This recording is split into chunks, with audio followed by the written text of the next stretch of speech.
Hello students, last lecture में हमने types of blastula देखा था जो कि योग के अमाउंट पर डिपेंडेंट था कि उस एग में योग अमाउंट कितना है, उस बेस पर टाइप्स ऑफ ब्लास्टुला क्लासिफाई किए गए थे। आज हम दूसरे और फैक्टर्स के बेस पर टाइप्स ऑफ ब्लास्टुलेशन के बारे में पढ़ेंगे। Types of blastula. The types of blastula greatly varies among different animals depending upon various factors such as egg size, the amount and distribution of yolk, and the rate and patterns of cleavage. The various types of blastulae can be classified into 6 types. First is stereoblastula, second is coeloblastula, third is periblastula, fourth is discoblastula, fifth is amphiblastula and last sixth is blastocyst. ये जो types of blastula है ये basically egg के size पर और उसमें present योग की अमाउंट एंड डिस्ट्रीब्यूशन ऑफ योग एंड उसमें जो क्लीवेज होता है उसका रेट क्या है, उसका पैटर्न क्या है, इन सारे फैक्टर्स को मिलाकर टाइप्स ऑफ ब्लास्टुला को क्लासिफाई किया गया है जो कि 6 टाइप्स के होते हैं।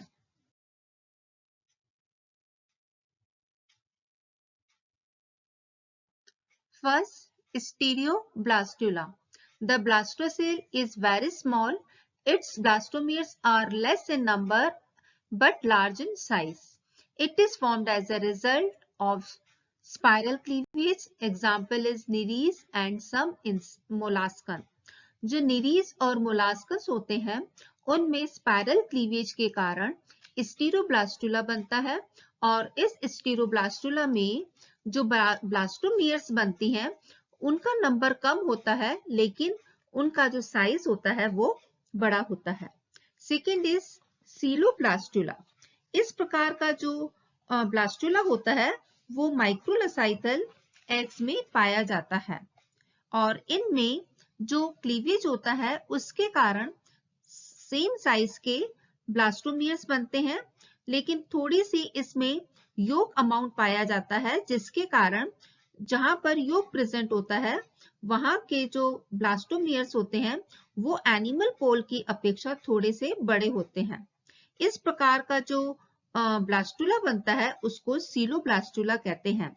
इसमें एक होलो राउंडेड बॉल के समान संरचना होती है जिसमें सेंटर में एक कैविटी प्रेजेंट होती है और उसमें म्यूकोपॉलीसैकेराइड्स भरा रहता है और इस ब्लास्टोसील को जो सेल्स होती हैं उनकी एक लेयर उसको कवर करे होती है जिसे ब्लास्टोडर्म कहते हैं। ये सिंपल टाइप का ब्लास्टुला स्टेज होती है। Next is periblastula. इसे सुपरफिशियल ब्लास्टुला भी कहते हैं। इस प्रकार का जो ब्लास्टुला होता है वो मोस्टली सेंट्रोलसाइटल एग्स में पाया जाता है। जैसे कि अपन को मालूम है कि सेंट्रोलसाइटल एग्स में योग जो होता है वो एग के सेंटर में प्रेजेंट होता है और हमने क्लीवेज के दौरान ये भी पढ़ा था कि जब सेंटर में योग होता है तो सेंटर में तो क्लीवेज होता नहीं है और वो पेरिफेरल साइड में ही क्लीवेज होता है।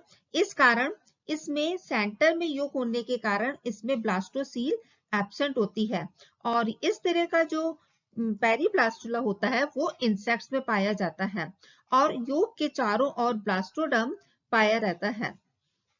या हम ऐसे कह सकते हैं कि योग के चारों तरफ ब्लास्टोडर्म प्रेजेंट होती है।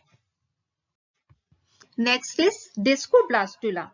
इस प्रकार का जो ब्लास्टुला होता है ये मोस्टली उन एग्स में पाया जाता है जिसमें योग का अमाउंट ज्यादा होता है और इस प्रकार के ब्लास्टुला में एग्स के एक्टिव एनिमल पोल की तरफ यहाँ पर क्लीवेज होता है और क्लीवेज के कारण यहाँ पर डिस्क की तरह स्ट्रक्चर पाया जाता है और ये योग के ऊपर स्थित होता है। इस तरह का जो ब्लास्टुला पॉलीलसाइटल एग्स में होता है जहां पर योग की मात्रा अधिक होने के कारण इसमें क्लीवेज के कारण जो या हम कह सकते हैं कि इसमें जो क्लीवेज होता है वो डिस्कॉइडल क्लीवेज होता है, और इस डिस्कॉइडल क्लीवेज के कारण डिस्क वाले एरिया में ही क्लीवेज होता है, और वहां पर ये डॉर्सल साइड की तरफ छोटी छोटी सेल्स होती हैं जिन्हें हम ब्लास्टोमियर्स कहते हैं, जिनमें योग नहीं पाया जाता, ये मिलकर एपीब्लास्ट का निर्माण करती हैं। जबकि जो बड़े साइज की सेल्स होती हैं जिनमें योग प्रेजेंट होता है, वो सब जर्मिनल कैविटी में एंटर कर हाइपोब्लास्ट लेयर का निर्माण करती हैं। इस तरह से दोनों लेयर्स के बीच में एक छोटी सी स्लिट नुमा कैविटी प्रेजेंट होती है जिसे ब्लास्टोसील कहते हैं। इसको हम डायग्राम से समझ सकते हैं कि जहां पर ये छोटे छोटे ऊपर की तरफ डिस्क दिखाई दे रही है, इसे ब्लास्टोडिस्क कहते हैं, और इसमें फिर ये सब जर्मिनल कैविटी बनती है। Next is amphiblastula. It is formed of two types of structurally different blastomeres. इसमें क्या होता है कि ये जो एम्फीब्लास्टुला होता है ये मीसोलसाइथस एग्स में होता है, और इसमें क्या होता है कि जब इसमें क्लीवेज हो रहा होता है तो इसमें दो तरह की सेल्स बनती हैं, माइक्रोमियर्स और मैक्रोमियर्स। जो माइक्रोमियर सेल्स होती हैं वो डॉर्सल साइड पर बनती हैं और इनका साइज छोटा होता है, और जो वेंट्रल साइड होता है उसमें थोड़े बड़े साइज की सेल्स बनती हैं जिन्हें मैक्रोमियर्स कहते हैं। इस तरह के ब्लास्टोला में जो ब्लास्टोसील होती है वो बीच में नहीं पाई जाती है, बल्कि थोड़ा सा डॉर्सल साइड की तरफ स्थित हो जाती है। इस तरह का जो ब्लास्टोला होता है ये सैकन और फ्रॉक्स में पाया जाता है, और इसमें जो माइक्रोमियर्स होती हैं उनमें सीलिया प्रेजेंट होता है, और जो मैक्रोमियर सेल्स होती हैं उनमें सीलिया नहीं पाया जाता है। एग्जाम्पल इसका है जैसे एम्फीबियंस या फिर साइकन, इनमें ये एम्फीब्लास्टुला पाया जाता है। Next is blastocyst. इस तरह का जो ब्लास्टुला होता है ये मैमल्स में पाया जाता है।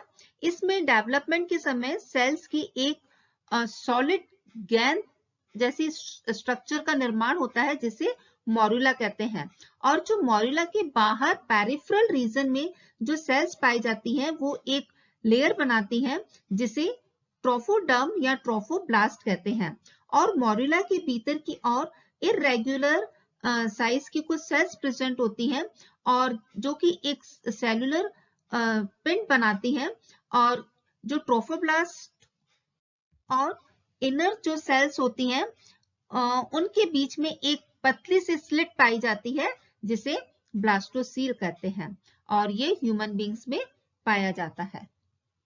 अभी हमने जितने भी टाइप्स ऑफ ब्लास्टुला पढ़े उसमें हम इनको स्ट्रक्चर के द्वारा समझ सकते हैं।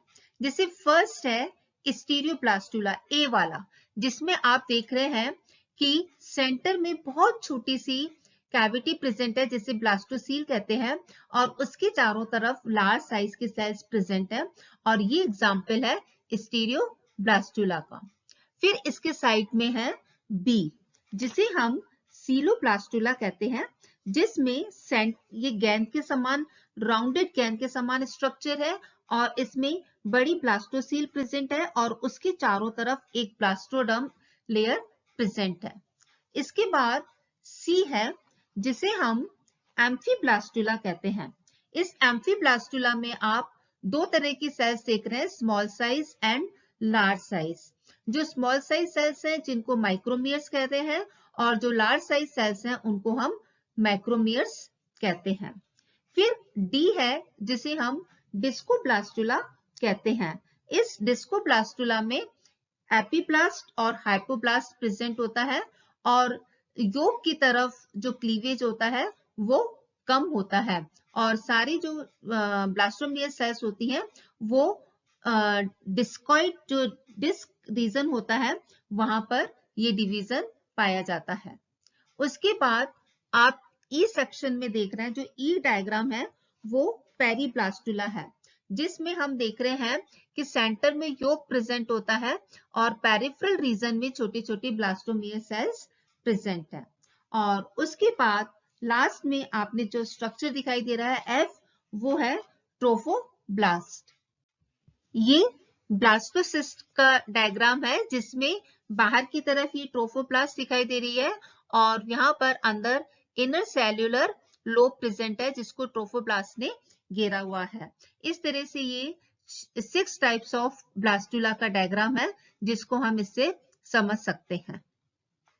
तो स्टूडेंट्स, आज हमने एग के साइज के बेस पर और एग्स में प्रेजेंट अमाउंट योग के अमाउंट और डिस्ट्रीब्यूशन ऑफ योग पर और क्लीवेज के बेस पर हमने डिफरेंट टाइप्स ऑफ ब्लास्टुला के बारे में पढ़ा। अब ये जो ब्लास्टुला है इसका सिग्निफिकेंस फर्स्ट, जब ब्लास्टुला बनना शुरू होता है या ब्लास्टुला की स्टेज आती है तो जो क्लीवेज है उसका रेट कम हो जाता है। और फिर सेकेंड, इसमें अब ये मैक्रोमियस सेल्स बन गई, ब्लास्टुला स्टेज बन गई, तो धीरे धीरे अब इसमें सेल डिफरेंशिएशन की तैयारी शुरू हो जाती है। और फिर इसमें जो आगे फ्यूचर में किन सेल से कौन सा ऑर्गन बनना है उसका भी विभेदन या डिफरेंशिएशन होना स्टार्ट हो जाता है और उसके साथ प्रिजम्पटिव एरिया स्पष्ट होने लगते हैं।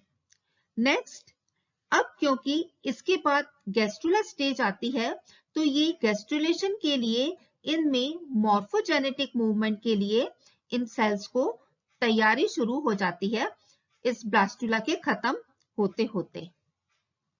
और इस ब्लास्टुला की खत्म होते होते जब इनमें मूवमेंट का सेल्स की मूवमेंट या मॉर्फोजेनेटिक मूवमेंट जिसे हम कहते हैं वो उसके लिए तैयारी होने लगती है, तो इस तरह से ये गैस्ट्रुलेशन के लिए बहुत ही इंपॉर्टेंट डेवलपमेंट स्टेज होती है। तो इस तरह से इसका ब्लास्टुला का अपना सिग्निफिकेंस है। तो आज इस लेक्चर के साथ जो ब्लास्टुला वाला टॉपिक है वो कंप्लीट होता है। Okay, thanks class.